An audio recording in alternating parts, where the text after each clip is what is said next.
Chloé et aujourd'hui je réagis aux pièces de luxe que mes abonnés détestent. Il y a environ 10 jours, j'ai fait un sondage sur mon compte Instagram pour savoir quelles sont les pièces de luxe que vous détestez. Et je vais vous dire si je suis d'accord avec vous et que je déteste également cette pièce, ou si au contraire c'est une pièce de luxe que j'adore. C'est parti!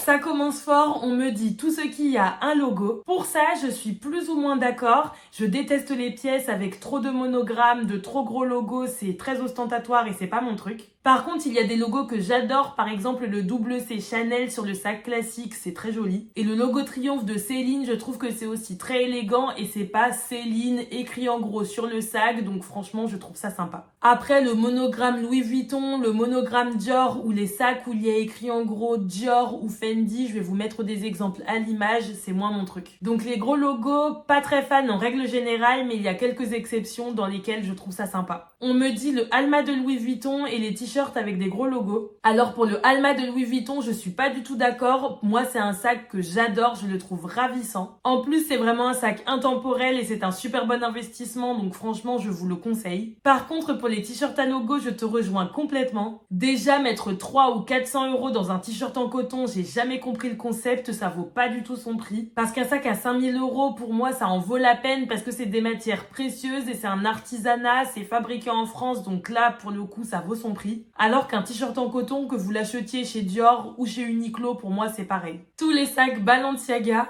pour ça, je suis entièrement d'accord, à part le City que j'adore. Le City de Balenciaga, c'est vraiment mon sac préféré de chez Balenciaga et même un de mes sacs préférés des années 2000, je l'adore. Mais par contre, tous les sacs récents, que ce soit le Kaggle, le Hourglass ou le Neo, je déteste ces sacs, je les trouve vraiment très laids. Mais par contre, Balenciaga, par pitié, relancez le City, ce sac il est incroyable et il a été discontinué, je comprends pas pourquoi. On me dit les sacs Bottega Veneta, les sacs Goyard et les ensembles Marine Serre. Alors pour Bottega, je ne suis pas d'accord du tout, cette marque elle est incroyable, moi j'adore. Pour moi, Bottega, c'est des génies parce que c'est une marque Quiet Luxury, ils sont très discrets, il n'y a pas de logo, mais pour le coup, c'est une marque dont on entend beaucoup parler. Parce que la plupart des marques Quiet Luxury comme Totem ou bien encore The Row, c'est des marques assez confidentielles que connaissent seulement les passionnés de mode. Alors que Bottega, c'est du luxe discret mais pas invisible parce que tout le monde connaît Bottega, pourtant ils n'ont pas un logo et un nom qui est très reconnaissable. Et en plus, les sacs qui sont d'une qualité incroyable et le tressage Intrecciato, c'est un super savoir-faire. Par contre, Bottega, j'adore, on ne touche pas. Les cabas Goyard, je peux comprendre que tout le monde en ait marre parce qu'on les a beaucoup vus et ils sont ultra contrefaits. Donc je suis d'accord, ils sont un peu surcotés, les cabas de chez Goyard.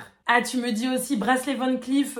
Pour ça, le bracelet Alhambra de chez Van Cleef, moi je suis pas vraiment d'accord. C'est un bracelet que je trouve très joli et ça fait vraiment partie de l'histoire de Van Cleef. Et Body Marine Serre, je suis assez d'accord, j'ai jamais trop apprécié. Alors là, cette personne, elle me dit Dior Saddle, Prada Nylon et sac Michael Kors et Guess. Je suis entièrement d'accord, je déteste toutes ces choses. Pour moi, le Dior Saddle, c'est vraiment le sac tendance par excellence. Il est sorti au début des années 2000 et il a été connu grâce à Carrie Bradshaw dans Sex and the City. À cette époque, toutes les hit girls des années 2000 ont porté le saddle comme Nicole Richie ou Paris Hilton. Il a été ultra tendance. Ensuite, il a été un petit peu oublié. On a moins vu ce sac et en seconde main, vous pouviez trouver des saddles sur Vinted ou Vestiaire Collective à genre 200 €. Et lorsque Maria Grazia Chiuri est arrivée chez Dior, elle a relancé le saddle en 2018 et là, il a fait un carton à nouveau et son prix a augmenté en flèche. Et du coup, beaucoup de personnes disent que le saddle, c'est un sac intemporel de chez Dior, mais pas du tout. C'est le propre d'un sac tendance. Il sort, il est in, après il tombe dans l'oubli, il vaut plus rien, et lorsqu'il revient, il revient in et son prix augmente énormément. Parce que même là, vous pouvez vous rendre compte, en 2018, il y avait beaucoup de saddles, et là, depuis 1 ou 2 ans, c'est un sac que l'on voit presque plus sur les réseaux sociaux et dans la rue. Donc il va de nouveau tomber aux oubliettes, et dans 5 ou 10 ans, il va être relancé par un nouveau directeur artistique, son prix va encore augmenter, et tout le monde va vouloir le racheter. Le sac Prada Nylon, c'est pareil, je trouve que c'est un sac qui est beaucoup surcoté. En fait, ce sac, il a été beaucoup acheté parce que c'est un sac pas cher, entre guillemets. Comme c'est un sac en nylon, bah du coup, c'est moins cher qu'un sac en cuir.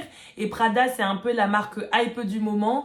Donc, sac pas cher et marque hype, tout le monde s'est jeté dessus. Après, sachez que c'est un sac qui n'est pas très résistant. Le nylon, ça reste du tissu, donc du coup, c'est beaucoup moins résistant que du cuir ou de la toile enduite, par exemple. Donc, si vous achetez ce sac et que vous le portez tous les jours, il y a des chances qu'il soit poisseux ou qu'il se déchire en quelques mois. Et les sacs Guess et Michael Kors, je suis totalement d'accord, c'est tellement cheap. Déjà, ces deux marques, elles n'ont aucune DA et personnalité, elles ne font que copier les marques de luxe. Je vais vous mettre des exemples, mais par exemple, il y a un modèle Michael Kors qui est une copie conforme du Capucine de Louis Vuitton. Et il y en a un autre qui s'inspire totalement du Speedy. Et c'est des marques qui ne créent rien par eux-mêmes, ils ne font que s'inspirer des maisons de luxe, donc ils n'ont aucune personnalité. Et en plus, c'est copié, mais mal copié, parce que c'est copié de très belles choses et ça devient des choses hyper cheap. Franchement, ces deux marques, je ne comprends pas le succès. Dionysus Mini de chez Gucci. Alors le Dionysus de chez Gucci, moi j'ai une petite histoire avec ce sac parce que c'est le premier sac de luxe que j'ai acheté moi-même. J'avais beaucoup économisé pour me l'acheter, j'étais super fière et du coup j'ai claqué une somme inconsidérée dans ce sac. C'était en 2016 mais il coûtait déjà très très cher. Et c'était vraiment le sac trendy du moment, j'ai vu tout le monde le porter sur les réseaux sociaux, dans la rue et donc je m'en suis très vite lassée. Parce que moi lorsque je vois trop une pièce, j'ai même plus envie de la porter, je fais une overdose. Du coup lorsque j'en ai eu marre, j'ai voulu le vendre en seconde main et je l'ai vendu à peine 700 €, donc j'ai perdu énormément d'argent sur ce modèle. Parce que forcément, lorsque j'ai voulu le vendre, il était moins tendance que lorsque je l'ai acheté. Du coup, sa cote en seconde main s'était écroulée et il ne valait plus rien. Donc vraiment, quand je vous dis de faire attention aux sacs tendance, je sais de quoi je parle. Des fois, vous allez être hypé par un modèle parce que vous le voyez partout, mais pensez à dans 6 mois, 1 an, 2 ans, lorsque vous aurez fait une overdose et que vous voudrez le vendre, vous allez perdre beaucoup d'argent. On me dit le cagole de Balenciaga, je ne comprends pas son succès. Et je suis entièrement d'accord avec toi, je ne comprends pas non plus le succès de ce sac, je le trouve horrible. Alors que j'adore les sacs de mi-lune, mais le cagole avec son miroir cœur, franchement, je ne peux pas. Pour moi, c'est vraiment un sac de cagole, il porte bien son nom. Une autre abonnée me dit le sac Boy de Chanel. Alors moi, le Boy, j'aime beaucoup ce sac. C'est pas forcément un sac qui correspond à mon style parce qu'il fait très rock, mais je le trouve super sympa, je trouve qu'il a du caractère, qu'il habille vraiment une tenue. Franchement, ce sac, je l'adore. Pour le coup, je suis pas d'accord avec toi. Les sacs Jacquemus. Alors les sacs Jacquemus, moi je les trouve très beaux, franchement ils sont ravissants. Bravo à Jacquemus pour ce design qui cartonne. Par contre, niveau qualité, je suis d'accord, les sacs Jacquemus ils sont clairement surcotés parce que le cuir est pas de très bonne qualité et pareil pour la bijouterie. C'est typiquement le genre de sac, si vous les portez tous les jours, ils seront ruinés en quelques mois, ils vieillissent très très mal. Donc oui, ce sont de très beaux sacs, mais par contre, attention à la qualité. On me dit les chaussettes, vraiment ça ne sert à rien. Et je suis entièrement d'accord, acheter des chaussettes chez une maison de luxe, je ne vois pas l'intérêt. Moi, j'ai vraiment une liste des choses qui ne servent à rien à acheter dans une maison de luxe. Il y a les chaussettes, les coques de téléphone, les cordons à lunettes, les parapluies, c'est des choses qui n'ont aucune valeur ajoutée à être achetées dans une maison de luxe. Parce que la maison peut avoir un savoir-faire pour les sacs, ou bien l'horlogerie, ou bien la joaillerie, mais pour les chaussettes, il n'y a pas besoin d'un savoir-faire, c'est les mêmes chaussettes que chez Uniqlo, clairement. Donc je suis d'accord avec toi pour les chaussettes, ça ne sert à rien. On me dit le Birkin, je trouve pas qu'il ait un truc spécial en dehors de son histoire. Et je suis assez d'accord parce que moi je préfère largement le sac Kelly au sac Birkin. Bien sûr, si on m'offre un Birkin, je ne crache pas du tout dessus, mais je préfère 100 fois le Kelly que je trouve beaucoup plus chic et élégant. Mais je pense que le Birkin y plaît pour son côté très pratique, il fait un peu moins sophistiqué que le Kelly et comme il est souple, il peut plus se porter au quotidien avec une tenue casual chic. Alors que le Kelly, comme il a son côté très rigide, c'est un sac qui fait très élégant et très femme. Alors que le Birkin, si tu le portes comme Jane Birkin, tu peux le porter un petit peu comme un tote bag. Même si, on se l'accorde, un tote bag à 10 000 €, tu fais un peu plus attention que ton sac en coton. On me dit le multipochette de Louis Vuitton, vraiment un manque de goût. Et je suis entièrement d'accord avec toi, je déteste le multipochette. Ce sac, vraiment, je le trouve vraiment pas très beau. Après, c'est parce que moi, je n'ai pas du tout un look streetwear. Je pense que si tu t'habilles un peu plus street, urbain, c'est un sac que tu peux trouver joli. Mais moi, avec mon style, c'est pas du tout un sac que je me verrais porter. Je le trouve pas vraiment beau, pas très esthétique. Avec toutes ces poches, on sait plus trop où donner de la tête.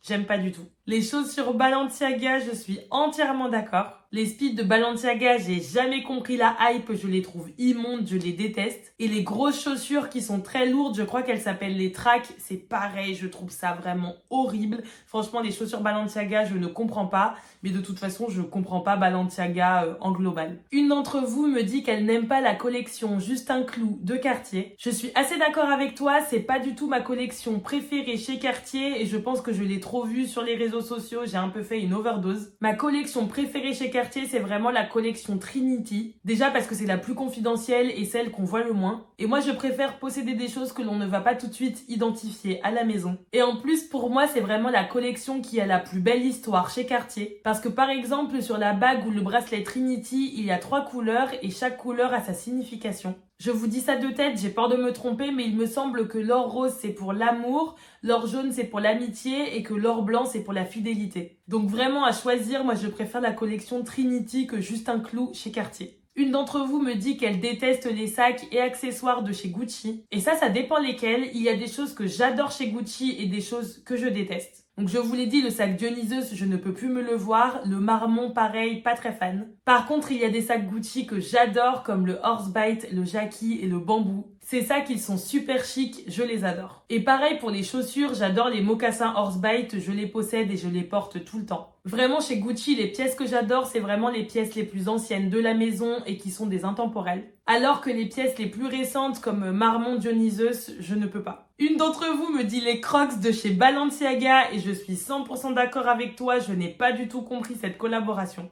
Je vois même pas quoi ajouter parce que vraiment j'ai pas aimé en fait, je vois pas quoi dire pour les défendre. Dior Bowling et Dior Vibe, quel échec, et je suis 100% d'accord avec toi. Ça a été tellement un échec la collection Dior Vibes que les sacs ont été discontinués après même pas 1 an de commercialisation. Je ne sais pas si vous vous souvenez, mais lorsque les sacs Dior Vibes sont sortis, il y a eu une grosse campagne, toutes les influenceuses les ont reçus et ont posté le même jour. Et dans le lot, il y avait des influenceuses dont c'est pas du tout le style de porter ce genre de sac, et en plus ça s'est avéré parce qu'elles l'ont porté pour la collaboration rémunérée et ensuite on les a jamais revus avec ce sac. Et vraiment ces 2 sacs Dior Vibes, je me demande combien de personnes dans le monde les ont achetés parce que moi je ne les ai jamais vus dans la rue. On me dit le bracelet Click H de chez Hermès, et pour le coup je ne suis pas du tout d'accord avec toi, j'adore ce bracelet, je le trouve super chic. Le bracelet Click H, ça fait partie des pièces qui ont certes un gros logo mais que je trouve très élégantes et pas si ostentatoires que ça. Quelqu'un m'a dit les chaussures taureau de Margiela, je suis morte de la manière dont elle les a appelées. Donc le modèle tabi de Margiela, je suis assez d'accord avec toi, je n'ai jamais compris cette tendance, on dirait des orteils de chameau. Je sais que c'est un intemporel de Margiela et que c'est vraiment un incontournable, mais franchement je ne trouve pas ça du tout esthétique. Vous allez être beaucoup à être déçus parce que je sais que plein de personnes adorent cette paire, mais moi c'est pas du tout mon truc.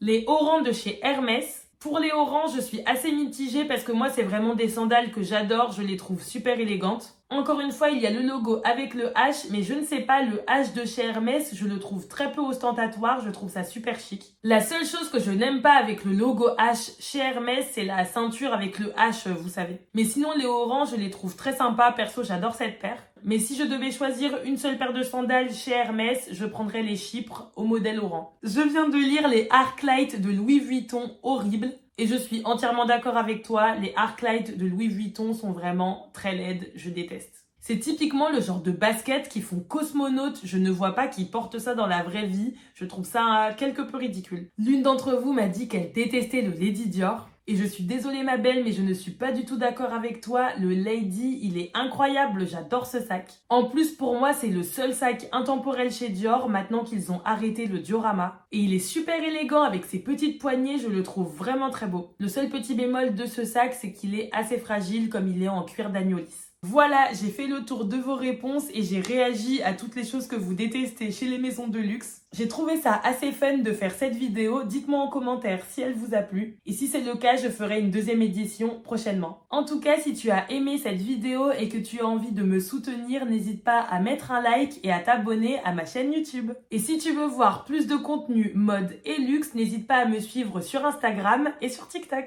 Et on se revoit très vite pour une nouvelle vidéo.